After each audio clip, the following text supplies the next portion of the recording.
Après 132 ans de présence coloniale, un nouveau pays vient de naître, l'Algérie libre et indépendante. Le 5 juillet 1962, une date mémorable qui marque la fin de l'occupation coloniale française.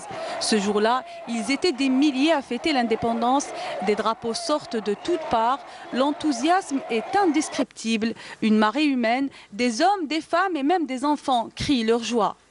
Les combattants de l'armée de libération nationale ALN paradent dans les rues, les exilés préparent leur retour et les chefs politiques s'apprêtent à endosser le costume de gouvernants avec l'indépendance arrachée après plus de 7 années de guerre et la victoire du oui au référendum d'autodétermination avec un taux de plus de 99% en faveur de l'indépendance du 1er juillet 62.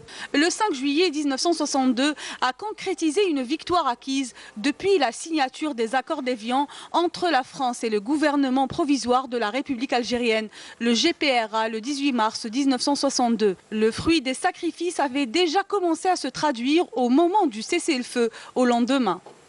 Ahmed Ben Bella devint alors le premier président de la République algérienne au lendemain de l'indépendance, emprisonné depuis 1956 à 1962. Et il a même été accueilli à l'ONU où l'Algérie est officiellement reconnue. Le peuple algérien qui a connu, vécu et souffert bien des guerres veut de toutes ses forces contribuer à bâtir solidement les assises de la paix.